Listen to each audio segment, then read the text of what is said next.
शिक्षा जगत के सभी समाचार आपको सबसे पहले मिले, इसके लिए सब्सक्राइब करें नमस्ते सर यूट्यूब चैनल और बेल आइकन को ऑल पर जरूर से प्रेस करके रखें। मंत्री बीटी कल्ला से खास बात की सहयोगी श्वेता मिश्रा ने।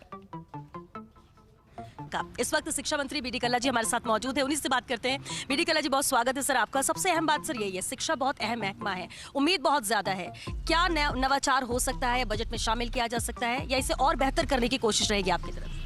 शिक्षा के क्षेत्र में जो केंद्रीय बजट आया है उसमें कोई विशेष नई बातें नहीं कही गई है। कोविड को देखते हुए हम लोगों को ये उम्मीद थी कि भारत सरकार ऑनलाइन क्लासेस के लिए और ऑफलाइन क्लासेस के लिए कोई विशेष पैकेज देगी, लेकिन ऐसा पैकेज कोई नज़र नहीं आ रहा है।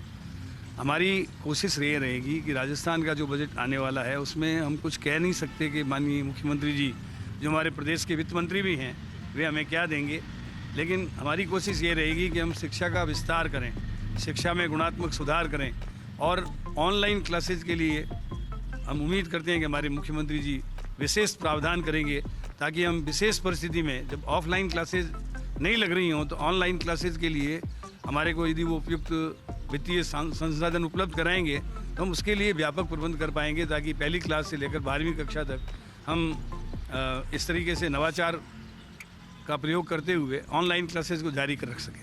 सर, नए स्कूल कॉलेजेस खुले, ये हमेशा कोशिश रहती है अच्छा एजुकेशन दिया जा सके, लेकिन 3 साल का जो पेंडेमिक टाइम था उसमें शिक्षा बहुत ज़्यादा प्रभावित हुई, बच्चे स्कूल ही नहीं जा सके हैं। अब ऑनलाइन आपको लगता है कि ज़रूरत बन गई है और इसे बिल्कुल मैंडेटरी करके कुछ नई चीज़ें लाने की ज़रूरत है? कोरोना को देखते हुए ये ज़रूरी हो गया है कि बहुत लंबे समय तक स्कूलों को बंद नहीं रखा जा सकता। ऐसी स्थिति में हमको ऑफलाइन क्लासेस के साथ साथ ऑनलाइन क्लासेस की व्यवस्था और उसके लिए शिक्षण सामग्री, उसके लिए पर्याप्त प्रबंध करना बहुत आवश्यक हो गया।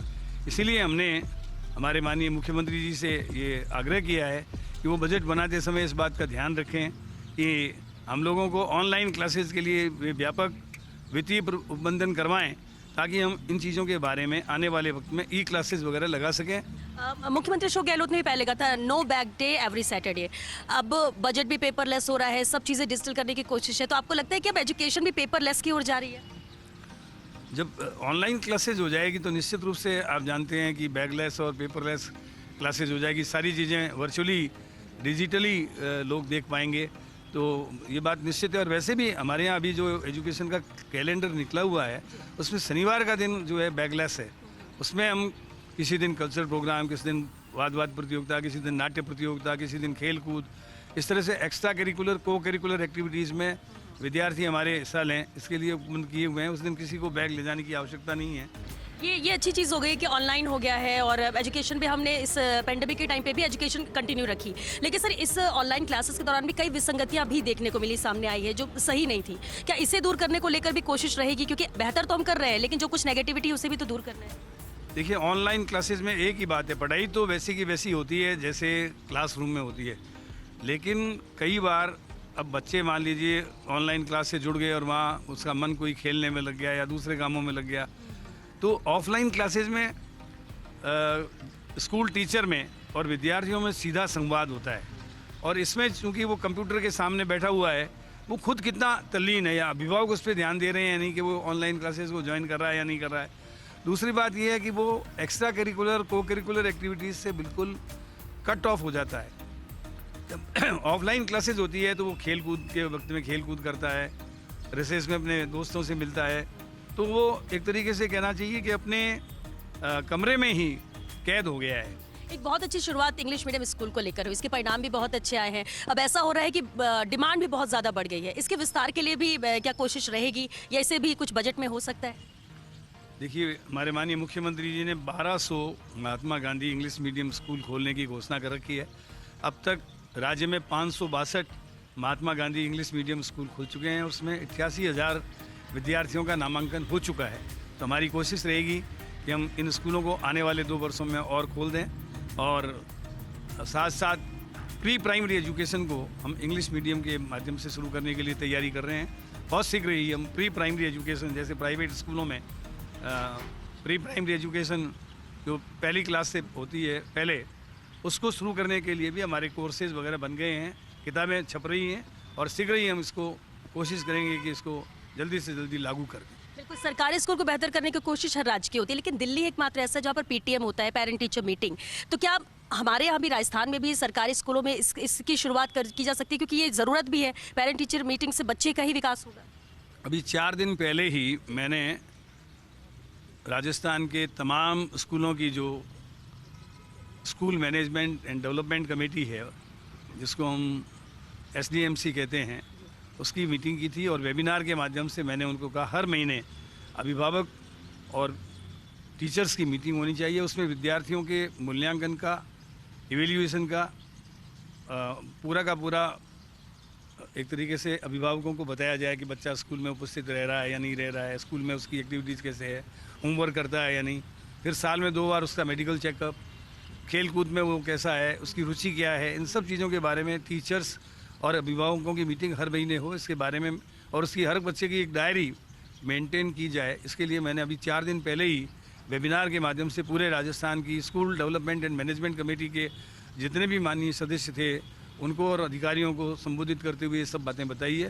बिल्कुल सर, एक और चीज़ है जो सामने आ रही है, ड्रॉप आउट जो हो रहा है बच्चों का। सेकेंडरी प्राइमरी स्कूल में 15% और 7% एडमिशन तो होते हैं लेकिन बच्चे आते नहीं हैं, तो और कैसे जुड़ाव उनका बना रहे, इसको लेकर भी कोशिश है कि इस ड्रॉप आउट के % को कम किया जाए। हम लोग जो है भारत सरकार के माध्यम से एक छात्रवृत्ति का कार्यक्रम शुरू कर रहे हैं। उसका रिजल्ट मैंने कल ही निकाला है। उसमें भी 65,000 विद्यार्थियों ने नामांकन कराया था और उसमें करीब 32,500 लोगों ने भाग लिया।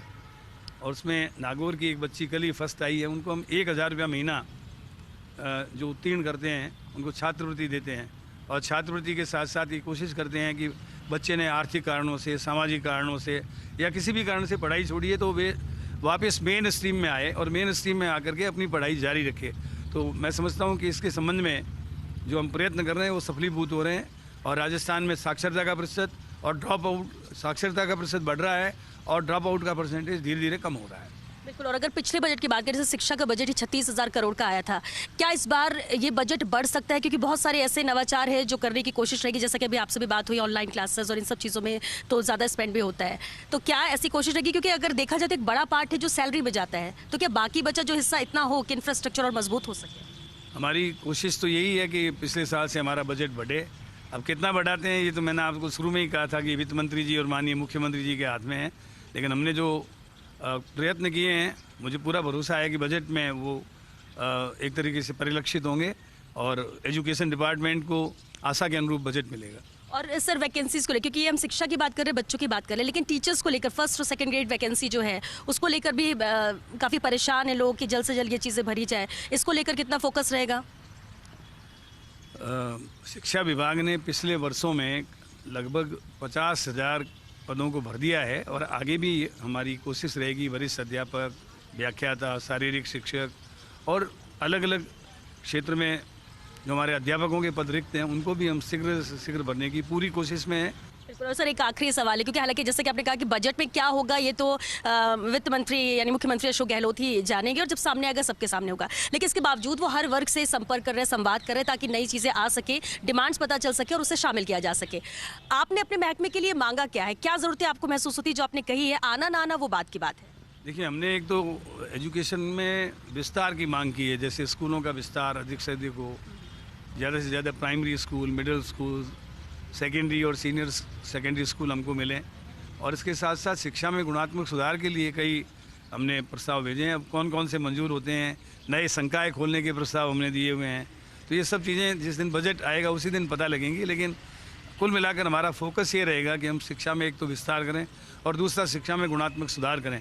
और मुझे पूरा भरोसा है कि माननीय हमारे मुख्यमंत्री जी अशोक जी गहलोत आशा के अनुरूप और हमने जो अपेक्षाएं की है उसके ऊपर खरे उतरेंगे। चलिए बीडी कल्ला जी, बहुत शुक्रिया आपका इस पूरी बातचीत के लिए। तो शिक्षा मंत्री बीडी कल्ला जिन्होंने साफ कहा कि ज़रूरत यही कि शिक्षा विभाग का विस्तार हो सके, शिक्षा का विस्तार हो सकेगा, बेहतर शिक्षा हो सके, पूरी तरह से तैयारियां यहाँ पर की गई और फोकस भी इसे लेकर है। लेकिन बजट में क्या कुछ आता है ये मुख्यमंत्री ही ज़्यादा बेहतर बता सकेंगे। हालांकि पूरी बातें उनके सामने रखी गई हैं कि क्या क्या चीज़ें ज़रूरत है, लेकिन अब देखना होगा कि केंद्र के बजट के बाद चेहरे की मुस्कान तो गई, चेहरे मुरझा गए, लेकिन क्या राज्य के बजट से वो मुस्कान वापस आ सकेगी, इसका इंतजार प्रदेश की जनता जरूर कर रही है। कैमरा पर्सन घनश्याम करोल के साथ Shweta Mishra, first India news, Jaipur.